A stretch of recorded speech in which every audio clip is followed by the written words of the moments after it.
Vital, now in a brand new pack.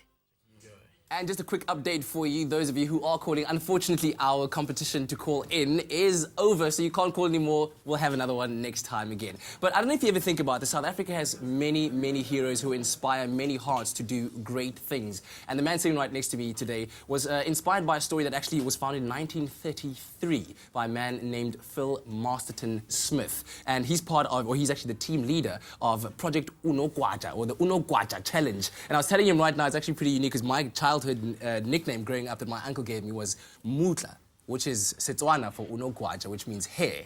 And Andre Duplessis also joining us from Vital to talk about this very, very awesome thing that you guys are doing. I'm going to talk to you first, John. Tell us exactly what project or the Unogwaja Challenge is all about. Unogwaja Challenge happened for the first time last year, and it basically was inspired by Phil Masterton Smith, whose nickname was Unogwaja. Yeah. And in 1931, Phil Masterton Smith became the youngest ever Comrades winner, age 19. And this is a record that stands to this day. You have to be 20 now to run the Comrades. Wow. But it was in 1933 that this story really came to life. And he was living in Cape Town like us. And it was the Depression years, and he couldn't afford the train fare from Cape Town to Pietermaritzburg. So instead of just giving up and saying, oh, I'll run the race another time, he got on his bike in 1933 and cycled to Maritzburg. And Such was the willpower and determination of this man. It was unbelievable. So Veerpier van Sailor, who at the time I didn't know, shared with me this story, and I was starting to get really sort of inspired, and I couldn't believe the story. And then in 1942, Unogwaja fought in the Second World War, and he died in the Battle of De Broek on the 5th of June 1942.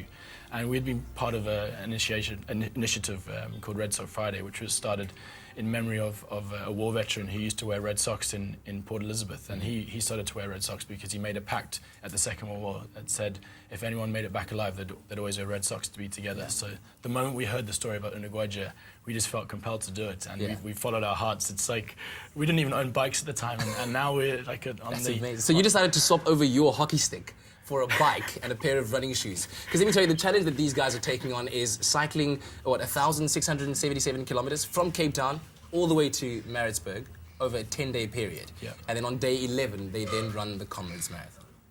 That is, Andrea, we said just now, borderline crazy, but... It is borderline crazy, maybe totally crazy, but we've got such admiration for them. I mean, and it's such an inspirational story, and that's why Vital also got involved, because we're all about taking the challenge of being healthy, and I think you stepping it up significantly. Yeah. So we providing them with all the nutritional support they need, with all the vitamins to keep them healthy and strong.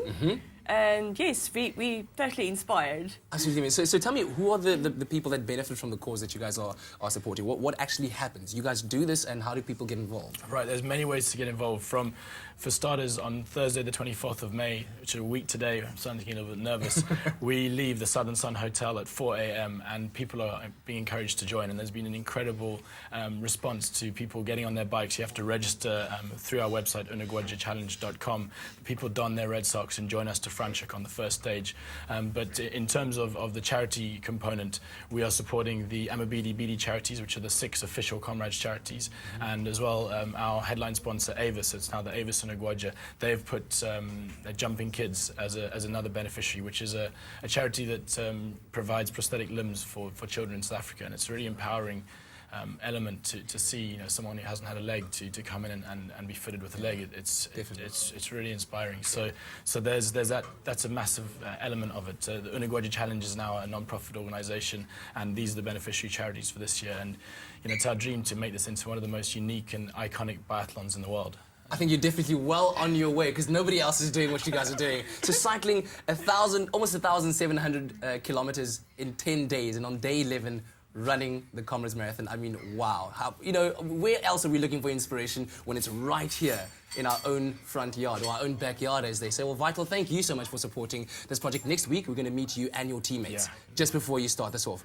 Well, John, thank you very much. Andrea, thank you very much. Right, really appreciate it. Check out more details on our website, expressoshow.com. We'll have all the links as to how you can get in touch, how you can get involved and support the Unogwaja Challenge. You got to say it like that. How do you say it? Unogwaja. Unogwaja. Unogwaja. Just to put a bit of fear into it there. Kia, over to you. Vital, now in a brand new pack.